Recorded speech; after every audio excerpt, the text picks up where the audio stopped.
Irmãos, nós começamos o ano de 2026 pregando sobre o projeto original no livro de Gênesis, capítulos 1 até o capítulo 4. E em breve nós retornaremos para continuarmos a exposição desse livro de Gênesis com a história de Noé. Logo depois, por ocasião da celebração da Páscoa e da ressurreição de Jesus, nós passamos a expor o cântico do servo sofredor, que está em Isaías 52:13 até Isaías 53:12. E agora, assim como nós começamos o ano no primeiro livro do Antigo Testamento, nós iniciaremos também o primeiro livro do Novo Testamento, que é o livro de...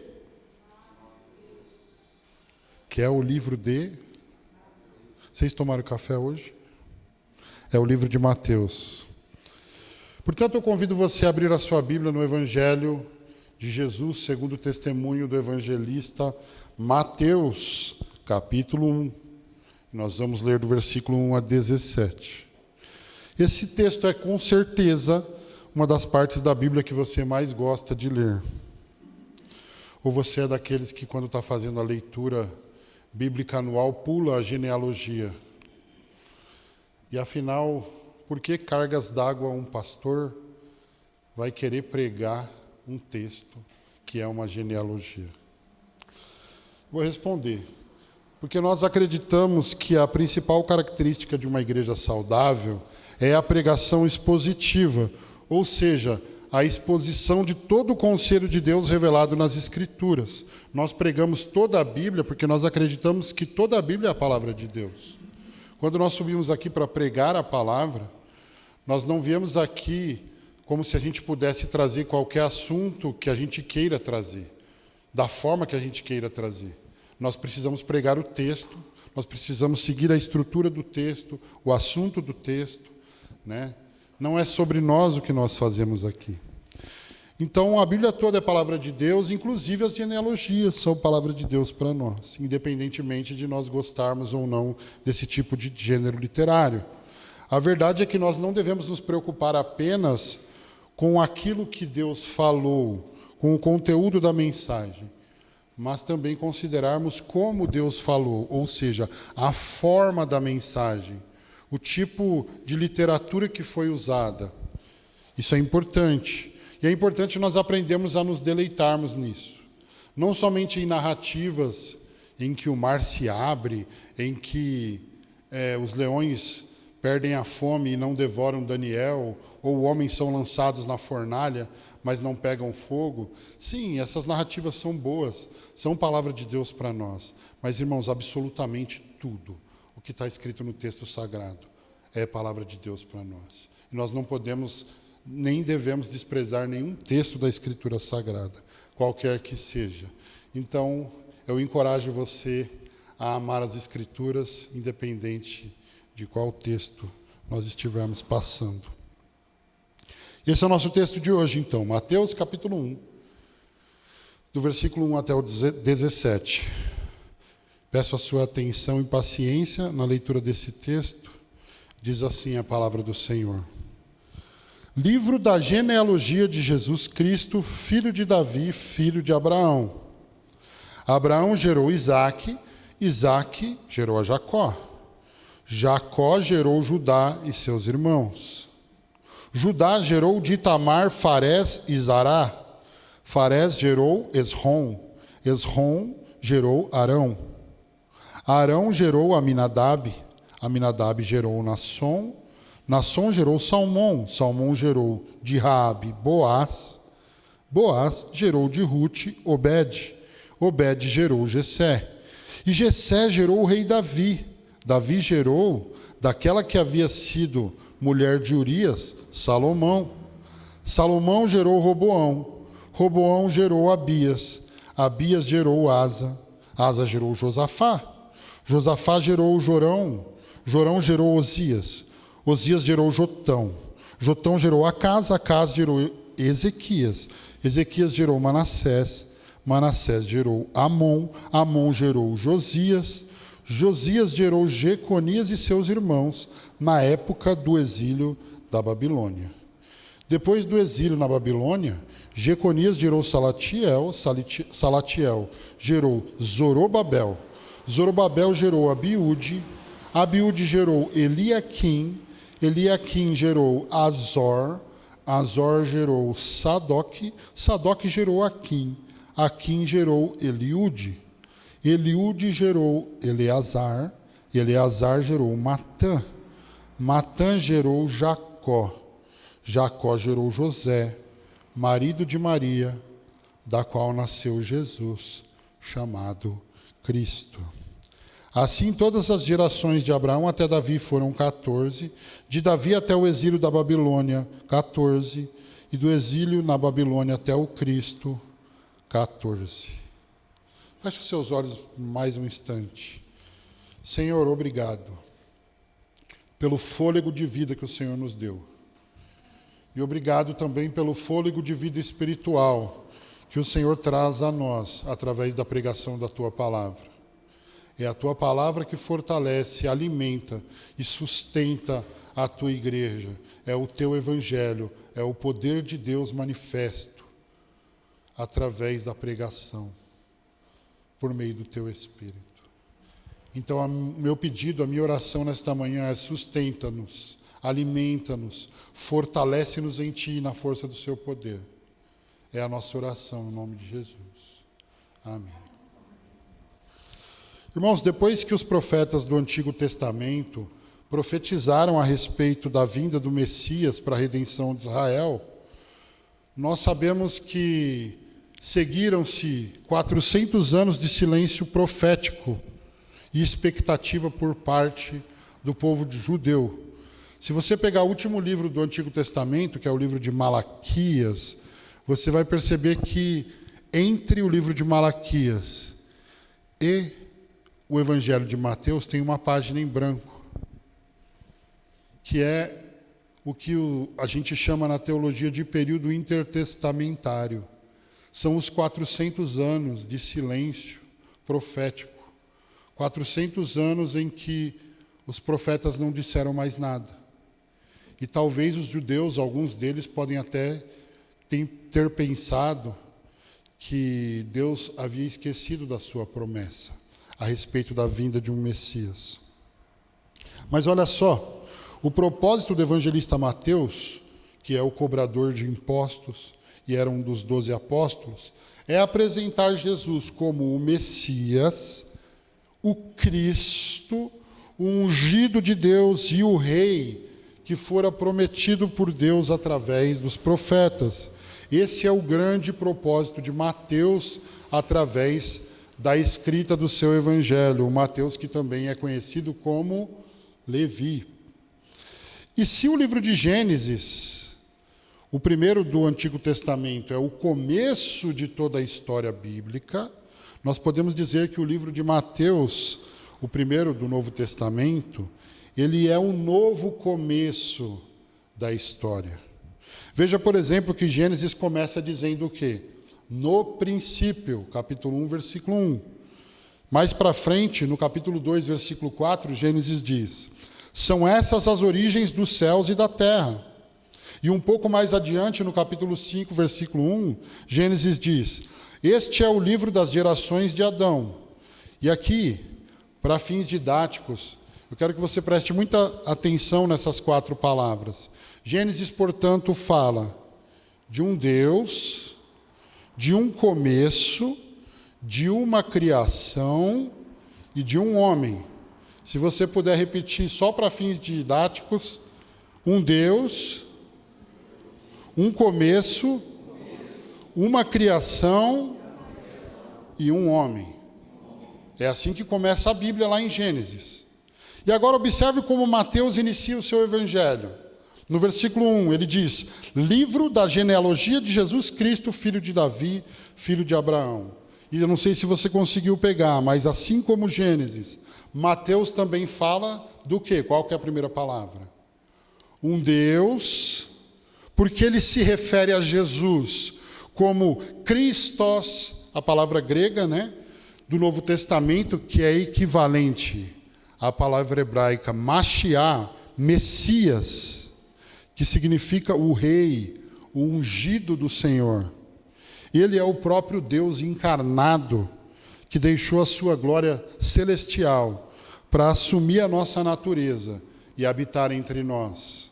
Então, da mesma forma que Gênesis, Mateus agora, ele começa falando de um Deus. Qual que era a segunda palavra? Um começo. Assim como Gênesis, Mateus também fala de um começo. Porque quando ele diz livro da genealogia, ele usa a palavra grega Gênesis. Livro do Gênesis de Jesus, é o que está escrito no original. Ou seja, ele está falando não apenas do início da vida de Jesus neste mundo, mas também de um novo começo, mas também de um novo Gênesis, mas falando também de um recomeço para a humanidade, para Israel, em que toda a história seria restaurada, sendo esse Cristo o grande divisor de águas da história. Haja vista que, até os dias de hoje, nós falamos que nós estamos em 2026, o quê? Depois de Cristo. Porque ele dividiu a história no meio, de fato. Houve um novo começo em Cristo Jesus. Então, Mateus, assim como Gênesis fala de um Deus, fala de um começo, e assim como em Gênesis ele também fala de uma criação. Porque esse Cristo, ele vem como Deus não apenas para que houvesse um novo começo, mas para que também houvesse uma nova criação, uma nova humanidade redimida por sua obra, que vive a vida do reino, trabalhando na missão de Deus para fazer discípulos e sempre aguardando o cumprimento da esperança escatológica da segunda vinda de Jesus, em que ele estabelecerá um novo céu e uma nova terra. E por último, finalmente, assim como em Gênesis, Mateus também fala de um homem. Só mais uma vez para a gente fixar. Mateus, assim como em Gênesis, fala de um Deus, de um começo, de uma criação. E ele também fala de um homem. Porque embora Jesus Cristo seja 100% divino, como já foi dito aqui hoje, ele é ao mesmo tempo 100% humano, fato que é comprovado por sua linhagem humana, que é apresentada nesse texto. O texto apresenta Jesus como alguém que é filho de Davi, filho de Abraão, ou seja, ele é um descendente de Davi, ele é um descendente de Abraão, ele é o novo homem, ele é o novo Adão, ele é o verdadeiro, maior, real e melhor Adão, como nós cantamos aqui hoje. Resumindo, irmãos, Jesus é ao mesmo tempo o Deus conosco e o novo Adão, que veio para estabelecer um novo Gênesis, um novo começo e fazer uma nova criação que está sendo gradualmente restaurada por ele. E ele terminará essa obra na sua segunda vinda. Ele é o rei que veio manifestar o seu reino e resgatar o seu povo dos seus pecados. Esse é Jesus. Mas a pergunta, por que o livro começa com um registro genealógico, de árvore genealógica? A resposta é que a genealogia era a carteira de identidade do judeu. Quando você hoje precisa ir a algum lugar e você precisa se identificar, o que você faz? Você apresenta o quê? O RG, certo? O CPF. A genealogia era como se fosse o RG e o CPF do judeu. Era assim que ele se identificava. A genealogia era importante para definir tanto a identidade do indivíduo judeu, quanto a identidade do povo judeu. A genealogia era importante porque era um registro da memória histórica dos antepassados do povo judeu. A genealogia era importante porque ela era usada como comprovação de direitos que uma pessoa tinha em casos de distribuição de herança e de terras. Era através da genealogia que esse direito era exigido e cumprido. A genealogia era importante também para averiguar se uma pessoa vinha de uma linhagem sacerdotal. Sabe por quê? Uma pessoa não poderia ser sacerdote se ela não tivesse genealogia. Porque precisava ser comprovado que ela era de família sacerdotal. Senão ela não poderia fazer. E a genealogia era importante para o rastreamento da linhagem do Messias, que segundo o Antigo Testamento deveria ser um descendente de Davi. Por fim, irmãos, o fato de Mateus começar o livro com uma genealogia é um testemunho da veracidade da história que ele conta. Porque se Mateus fosse contar uma história que não era verdadeira, ele ia começar como? Era uma vez um homem que deixou a sua glória. Mas não é isso que ele faz. Quando a gente entende que a genealogia é um documento, nós estamos olhando para esse texto então e entendendo que Mateus está afirmando que a narrativa que ele vai trazer em seu livro é verdadeira. Que a história, que as boas notícias que ele vai proclamar com respeito à pessoa e obra de Cristo são verdade. Não são histórias da carochinha. Não são mentiras. São fatos. Ou seja, Mateus está realmente afirmando que Jesus é o Messias prometido pelos profetas e esperado por Israel. E somente a título de observação, o Evangelho de Lucas também tem uma genealogia.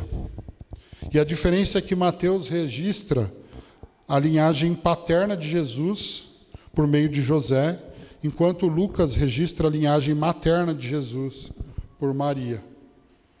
Só a título de curiosidade, porque já aconteceu durante a minha vida de alguém perguntar por que há algumas diferenças aparentes entre a genealogia registrada por Mateus e a registrada por Lucas. Acredita-se que é porque uma diz respeito à linhagem paterna e a outra à linhagem materna.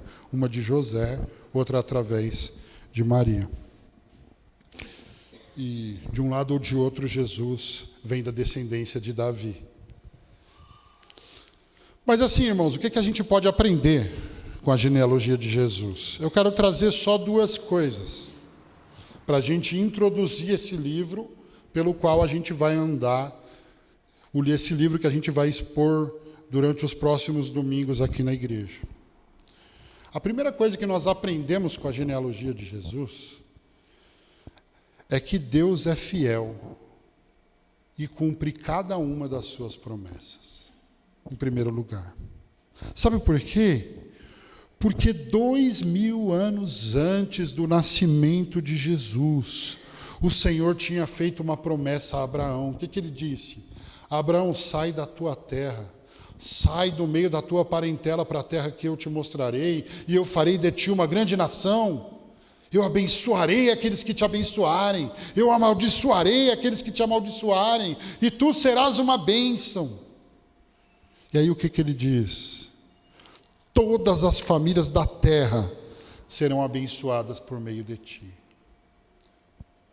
Eu fico pensando que Abraão não tinha nem como compreender o que seria o cumprimento dessa promessa no futuro.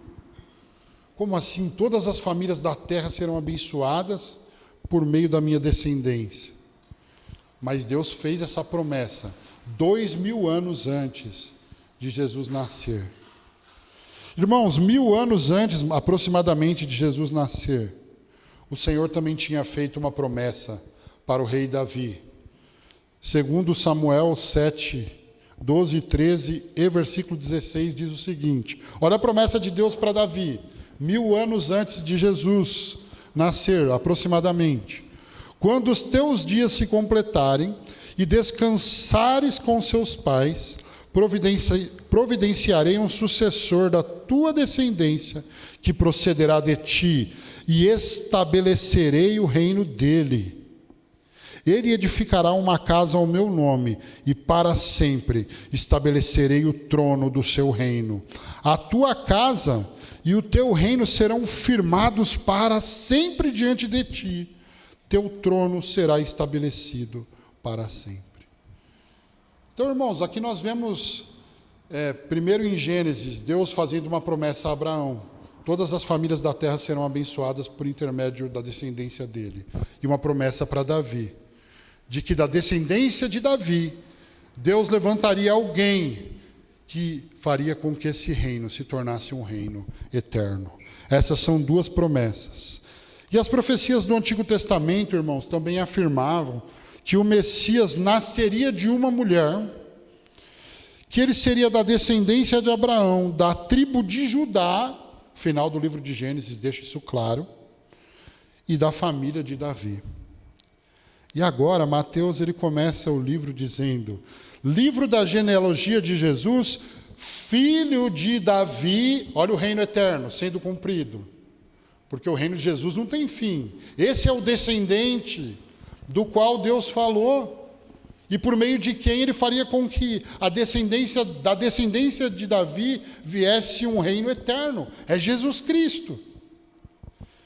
E o texto está dizendo, ele é filho de Davi. E o texto está dizendo, ele é filho de Abraão. E agora a gente já entende como que Deus abençoará todas as famílias da terra. Através da vinda de um homem chamado Jesus Cristo também. Ou seja, irmãos, aconteça o que acontecer, passe o tempo que passar, 1000 anos, 2000 anos, mas Deus sempre será fiel às suas promessas. E Ele sempre cumprirá cada uma delas. Louvado seja o Senhor. A garantia que nós temos que Deus cumprirá todas as suas promessas é o seu próprio caráter. Deus tem caráter. Deus não é como nós, que falamos coisas que vamos fazer e não fazemos. Deus não é como nós, que falamos que não vamos mais fazer uma coisa e fazemos. Deus não é como os políticos da praça, que aparecem de 4 em 4 anos fazendo promessas, ludibriando o povo, levantando bandeiras, entregando panfletos com as suas turmas, e depois que eles ganham, eles desaparecem, e todas aquelas promessas eram apenas mentiras. Deus não é dessa forma. Irmãos, a mensagem do Evangelho de Mateus logo no começo é: Deus tem caráter. Deus não somente faz promessas, Deus cumpre as promessas. A palavra de Deus, ela não é como a palavra dos homens. A palavra de Deus é infalível. E esse Deus que sempre teve caráter, ele é imutável. Então ele não vai perder essa qualidade de caráter de alguém veraz, de alguém que diz a verdade, de alguém que diz somente a verdade, toda a verdade em todo o tempo. Glória ao nome do Senhor. Agora imagine, irmãos, por exemplo, a agonia do povo de Israel. 400 anos e nenhum profeta mais tinha sido levantado entre eles. E agora? E aquela história de que Deus abençoaria através da descendência de Abraão? E aquela história de que o Senhor estabeleceria o reino de Davi eternamente? Cadê os profetas para dizer que vem o Messias? Será que vem mesmo o Messias? Porém, irmãos, Números capítulo 23, versículo 19 diz que Deus não é homem para que minta, e que Ele não é filho do homem para que se arrependa. E aí o texto diz: por acaso tendo Ele dito não o fará, ou havendo falado não o cumprirá? Meus irmãos, diferentemente dos nossos políticos de estimação, Mateus está dizendo que o nosso Deus é totalmente confiável. E por isso, nos nossos dias mais atribulados, nos nossos dias mais desesperados, nos nossos dias mais ansiosos, nos nossos dias mais descontrolados, nós sabemos que nós podemos nos apegar às promessas dele.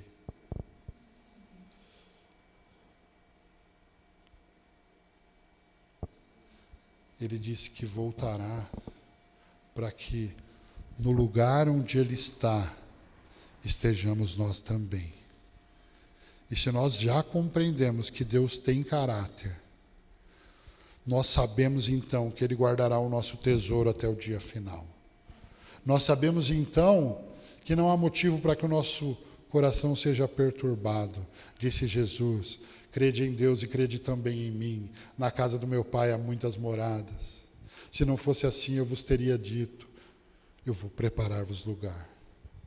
E quando eu for e vos preparar lugar, eu voltarei para vocês e vos levarei para mim mesmo, para que onde eu estiver, estejais vós também.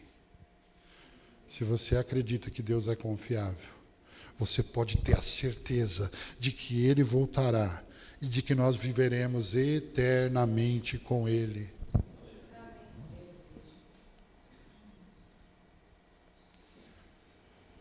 Em tempos de tribulação, se apegue às promessas de Deus. E em tempos de bonança também. Uns confiam em carros, diz a palavra. Outros confiam em cavalos. Mas nós confiamos no nosso Deus. Só que é verdade que tem momentos que parece, aos nossos olhos, que o Senhor se esqueceu de nós. Que o Senhor se esqueceu das suas promessas. Ou que Ele está demorando a agir. Mas a gente não pode esquecer que a Bíblia diz que 1000 anos para Deus é como um dia. Se passaram 2000 anos da promessa de Deus a Abraão até Cristo vir, na perspectiva de Deus passaram apenas 2 dias. Ele é o Senhor do tempo. Se passaram 1000 anos da promessa de Deus a Davi a ser cumprida no nascimento de Cristo, passou apenas um dia.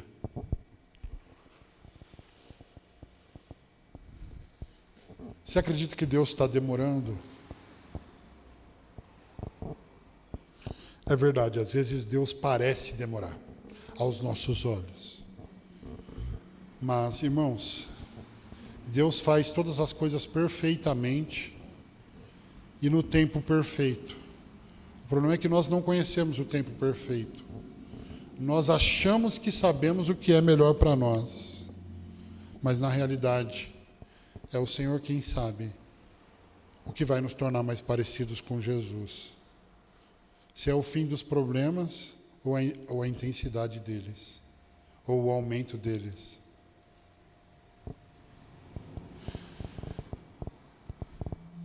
O Salmo 125, 1 e 2 diz: os que confiam no Senhor são como os montes de Sião, ou são como o monte de Sião, que não pode ser abalado, mas permanece para sempre. Como os montes em volta de Jerusalém, assim está o Senhor em volta do seu povo, desde agora e para sempre. E esse é um dos grandes temas teológicos do Evangelho de Mateus. Nós veremos isso ao longo da série. Deus conosco. Logo no capítulo 1, Jesus já é apresentado como Deus conosco. E o Evangelho termina com ele dizendo: eis que eu estou convosco todos os dias, até a consumação dos séculos. Irmãos, a verdade é que o silêncio de Deus não significa a ausência de Deus. Não. Porque, como disse esse texto, assim como Jerusalém está cercada de montes, o Senhor está em volta do seu povo. Mesmo quando Deus parece estar em silêncio em relação às nossas orações, mesmo quando parece que Deus esqueceu das promessas que fez aos nossos olhos, eu quero dizer para você, não desanime, mas persevere em crer e confiar no Senhor. Mesmo que você veja tudo à sua volta desmoronando, eu quero dizer para você hoje, há um rei, há um reino e haverá uma consumação dos séculos, na qual Ele enxugará dos nossos olhos toda a lágrima. Não haverá mais morte, não haverá mais dor, não haverá mais sofrimento, não haverá mais conta para pagar. Esse aí fui eu que coloquei, tá? Não está escrito, não. Essa é a primeira aplicação. Nós aprendemos o quê? Deus é fiel e cumpre cada uma das suas promessas. É a primeira coisa que a gente aprende com a genealogia de Jesus. E a segunda coisa, e a última, que eu quero apresentar aos irmãos hoje. Aprendemos que Deus é gracioso e enviou Jesus aos piores pecadores. E aqui eu quero explicar para os irmãos que na cultura judaica do primeiro século, a genealogia também funcionava como uma espécie de currículo, que muitas vezes envolvia o orgulho de pertencer a determinada linhagem, de parentes que pareciam decentes, ou de famílias, determinadas famílias, das quais as pessoas tinham orgulho de dizer, olha, eu sou descendente do rabino tal, eu sou descendente da família tal, ou porque a família era rica, ou porque a família era de sábios. E assim como tem pessoas que falsificam o documento hoje, fazem RG e CPF falsos, passaporte falso. Irmãos, naquele tempo também tinha gente que forjava a genealogia para dizer que era mais importante do que a pessoa realmente era. Mas sabe o que é curioso? Que a genealogia de Jesus não tem essa pompa toda. Que muitas vezes os judeus queriam ter e até falsificavam genealogias para parecer importante aos homens. Observe, por exemplo, que, contrariando o costume daquele contexto bastante patriarcal, a linhagem de Jesus, a genealogia de Jesus, contém a menção de 5 mulheres. E se você estudar as genealogias, você vai descobrir que as genealogias só constavam o nome de homens. Não havia nome de mulheres em genealogias. E aí então, Mateus vai nos apresentar a genealogia de Jesus, e ele nos apresenta uma genealogia com 5 mulheres que têm características peculiares. Elas não somente são mulheres, mas olha só quem são essas mulheres que são mencionadas na genealogia de Jesus. A primeira delas, no versículo 3, é Tamar. Versículo 3, Judá gerou de Tamar, a primeira mulher mencionada. Irmãos, esta mulher foi uma mulher que, tendo sido enganada por seu sogro, ela se vestiu de prostituta e engravidou do sogro através de um relacionamento incestuoso. O sogro tinha enganado ela e depois ela foi e enganou ele, vestindo-se de prostituta. Essa é a primeira mulher que aparece aqui. A segunda mulher que aparece na genealogia de Jesus chama-se Raabe, versículo 5. O texto diz, Salmão gerou de Raabe. Quem foi Raabe? Essa foi a prostituta cananeia que acolheu os espias de Israel e por isso foi poupada pelos hebreus quando eles entraram na conquista da cidade de Jericó, debaixo da liderança de Josué. A terceira mulher que aparece, está mais fresquinho na memória de vocês, é Ruth, versículo 5 também. Boaz gerou de Ruth, e esta mulher foi uma moabita, aquela estrangeira sobre a qual nosso irmão Ronaldo pregou na semana passada, e que decidiu permanecer ao lado da sua sogra, Noemi. A quarta mulher que aparece na genealogia é uma tal de Batseba. Já ouviu esse nome? Quem que é Batseba? Versículo 6. Davi gerou, e olha como o texto diz, daquela que havia sido mulher de Urias. Batseba foi a mulher que o rei Davi viu tomando banho e mandou buscá-la para ter com ela um relacionamento adúltero. E aí o que ele faz depois? Ele pede que o marido dela seja colocado na frente da guerra para que morresse e ele pudesse tomá-la de vez. Então assim, irmãos, essas são as mães ancestrais de Jesus. Algo que já não era comum aparecer em genealogias, mas agora aparece esses nomes como as mães ancestrais de Jesus. Eu não mencionei a quinta, né? A quinta é Maria, a mãe de Jesus. Irmãos, não se trata de uma linhagem de pessoas perfeitas. A genealogia de Jesus, ela não é falsificada para parecer pomposa. Ela mostra pessoas reais, pessoas como eu e você, pessoas pecadoras, pessoas sujas, pessoas indignas, pessoas carregadas de pecado. Naquela época só se tinha o costume de ter o nome de homens, mas na genealogia de Jesus tem mulheres. Algumas delas são estrangeiras, outras são prostitutas, que se envolveram com relacionamentos incestuosos e adúlteros. E é claro que, se nós observarmos os homens desse registro, nós também vamos encontrar muitos pecados detestáveis, a começar do próprio rei Davi.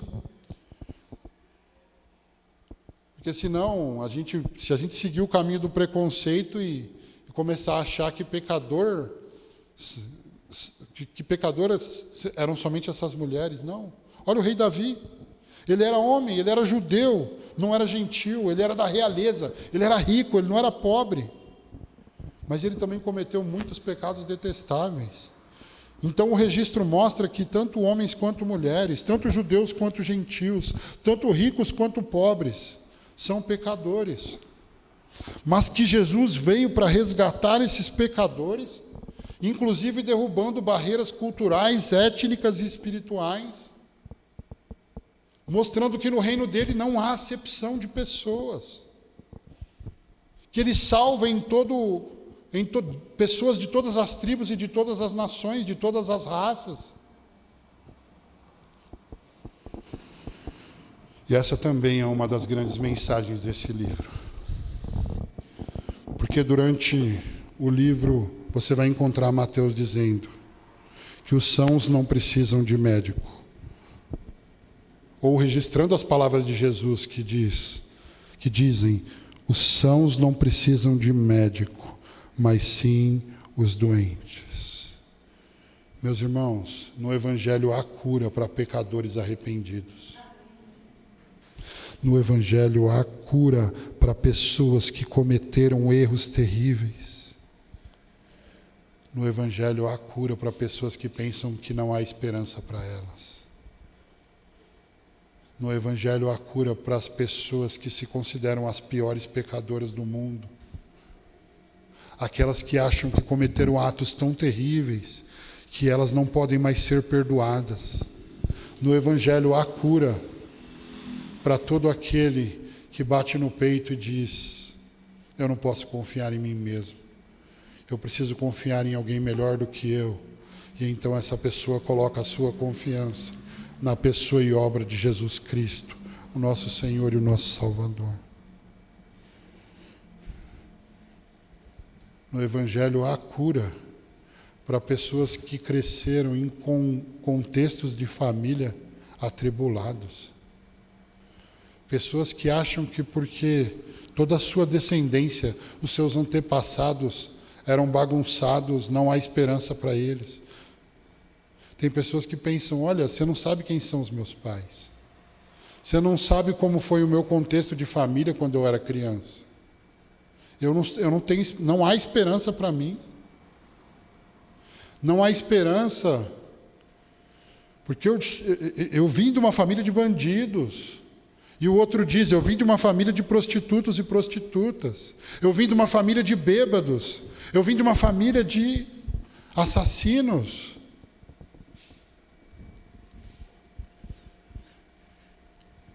E eu acredito que se Jesus poderia dizer a essas pessoas tranquilamente, eu também. É claro que, como nós vamos ver na semana que vem, Jesus vem da semente santa do Espírito, mas a linhagem humana de Jesus, que está sendo apresentada aqui em Mateus capítulo 1, é uma lista interminável de pecadores, dos piores que a gente imagina. Homens que mataram muitas pessoas, homens que fizeram o mal, homens e mulheres que transgrediram os mandamentos de Deus, que viveram impiamente.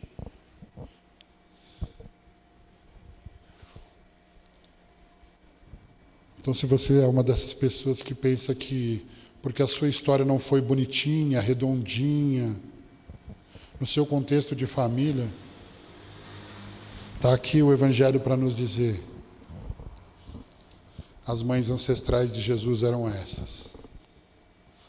Os pais ancestrais de Jesus eram esses. Pessoas perdidas, que só poderiam ser salvas através da manifestação da graça, da misericórdia, da compaixão de um Deus maravilhoso, que enviou o seu Filho para resgatar essas pessoas do fundo do poço. E é bom estar no fundo do poço, sabe por quê? Calma, você tem que ouvir isso com cuidado. Quando você está no fundo do poço, você só tem um lugar para você olhar, é só para cima, não tem mais nada embaixo. E foi isso que o pecado fez com as nossas vidas desde o Éden.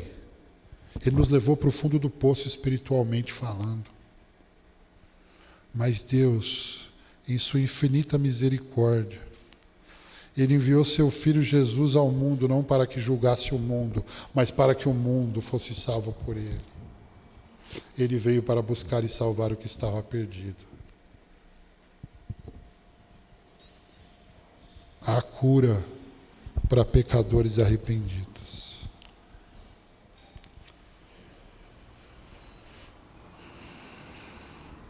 Mas aqui também tem um alerta no Evangelho de Mateus, que nós devemos tomar cuidado. Porque só não há cura para aquele que pensa que não tem nenhuma enfermidade espiritual. Aquele que pensa, não, estou de boa. Não, eu não sou como esses homens aí, da descendência, da linhagem de Jesus aí. Eu não sou como essas mulheres. Pessoas que confiam nas suas próprias obras. E então olham para si mesmas e pensam assim, não, eu não tenho nenhuma enfermidade. Não há nada de errado comigo. E esse é o pior tipo de cegueira e o pior tipo de perdição. Sabe por quê? Porque quem está no pecado e quem está perdido, enfiado no pecado, sabe que precisa se arrepender. Agora, quando a gente esconde os nossos pecados atrás de uma capa de religiosidade, muitas vezes a nossa cabeça nem para pensar que nós precisamos nos arrepender. Nós achamos que nós somos pessoas decentes e que assim, não, eu me arrepender do quê? Não, eu sou um filho maravilhoso, eu sou um pai maravilhoso, eu sou uma mãe maravilhosa, eu sou um chefe maravilhoso, eu sou um empregado maravilhoso. Mentiroso e miserável.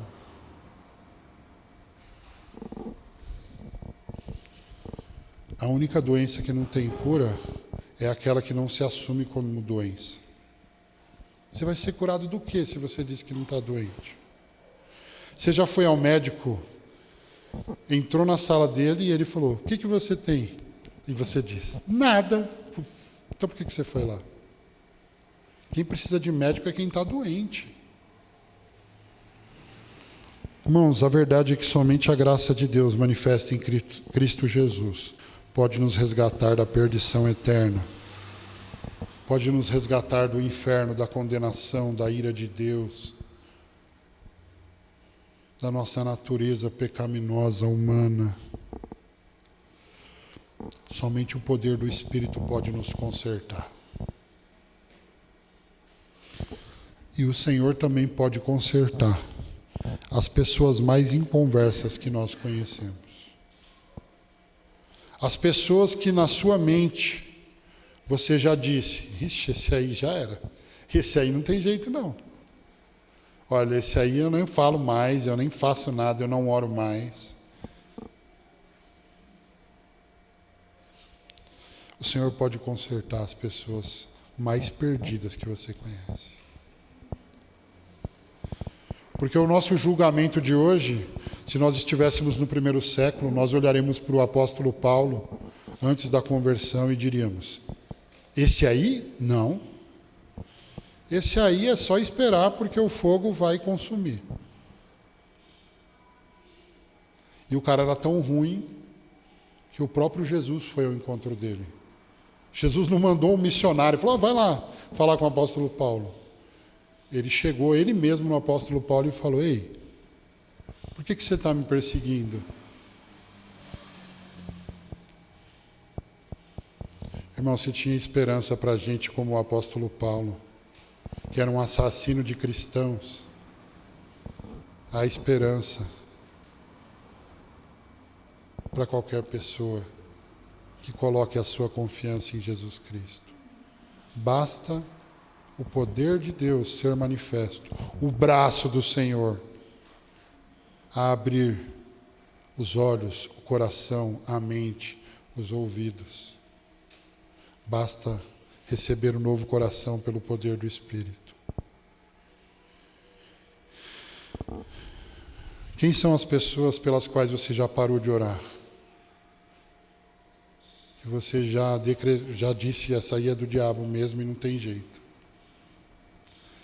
Quem são as pessoas das quais nós mesmos já desistimos?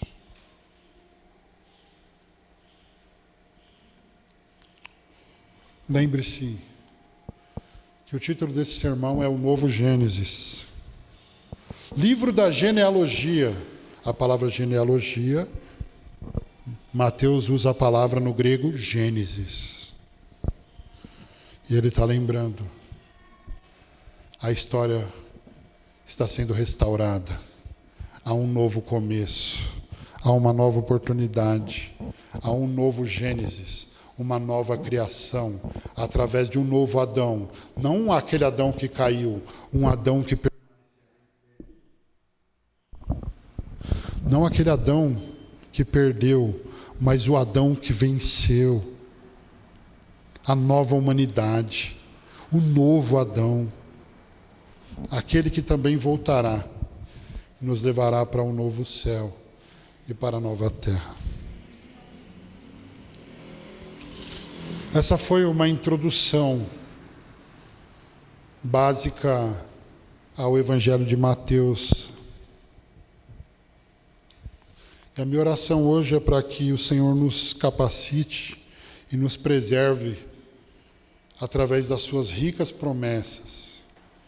E também que Ele nos conduza cada vez mais à consciência de pecado e de arrependimento.